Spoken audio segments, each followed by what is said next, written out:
Il faut vraiment que vous ayez des personnes qui sont confiantes, c'est-à-dire qui ne se sentent pas. Vous prenez beaucoup de place. En gros, tu prends beaucoup de place et tu es vraiment très intelligente. Ça tourne vite et tu as beaucoup d'opinions. Et tu fais peur, Vanessa, clairement. Tu fais peur et aux femmes et aux hommes. Aux hommes, je vais pas parler pour eux parce que je suis pas une femme, mais une femme qui est en face de toi et qui n'a pas travaillé profondément sur elle-même, elle sera mal à l'aise en face de toi et elle peut te détester pour rien. Est-ce que c'est quelque chose dont tu es consciente et que tu as pu expérimenter jusqu'à maintenant?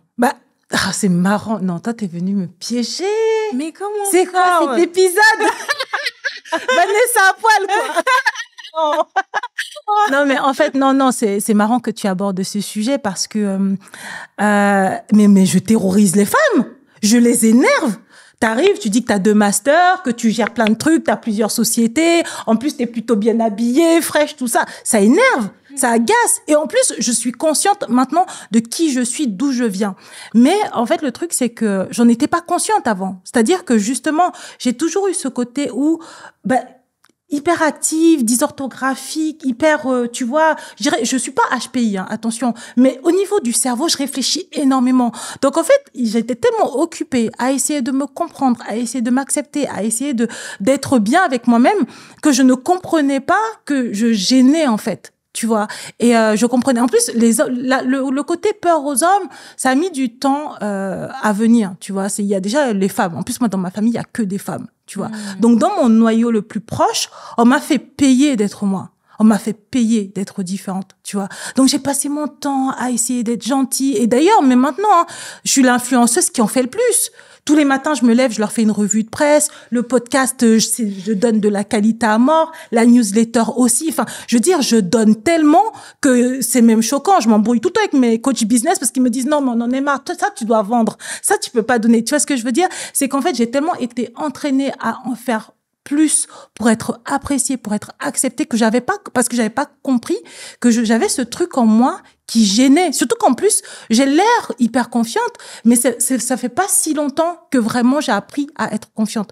Donc, en effet, oui, j'en suis consciente et oui, c'est quelque chose qu'on m'a fait payer et on me l'a pas fait payer que à l'extérieur. Ça a commencé dans mon entourage proche.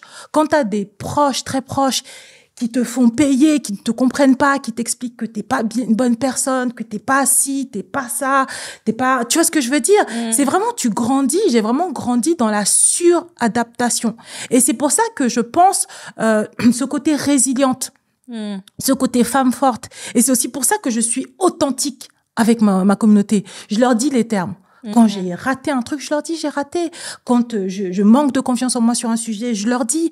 Quand j'ai fait un mauvais investissement, je leur dis cet investissement il est mauvais parce qu'en fait j'ai absolument pas du tout peur d'être vulnérable parce qu'on m'a tellement fait payer de sembler trop forte que j'ai pas du tout voulu attaquer ce truc-là. J'ai commencé en disant écoutez, moi je suis pas plus intelligente que toi, je suis pas plus brillante que toi. D'ailleurs même souvent je passe pour une jolie ravissante idiote et ça pose même pas de problème. Je vais pas me battre, tu vois, pour sembler intelligente. Oui. Non, l'énergie elle est pas là. Par contre, le jour où tu vas me demander de t'expliquer un truc, de travailler, d'être vraiment dans l'action. Oui, là, tu vas voir que je délivre. Et je suis heureuse d'être comme ça parce que c'est simple. Il y a 1 an, comme je te disais, j'ai tout perdu. On m'a jeté comme, t'étais là. Ouais. Une vieille chaussette que non, mais va là-bas, toi, t'as pas d'avenir. T'as pas d'avenir. De toute façon, on veut même plus de toi. Débrouille-toi. 1 an plus tard, mon podcast, il fait 13 000 écoutes. J'ai de plus en plus d'abonnés. Je commence à proposer mes offres. Ça commence à devenir sérieux, tu vois. Donc, c'est de se dire que peu importe qui tu es, déjà, il y aura toujours des gens pour te détester. Que tu sois confiante ou pas, parce que je l'ai pas été pendant très longtemps. Il y aura toujours des gens pour t'expliquer que tu es trop ou pas assez. Et c'est juste, fois le plus possible en toi, en ta mission, en fait. Absolument. Et c'est ton travail qui va parler pour toi.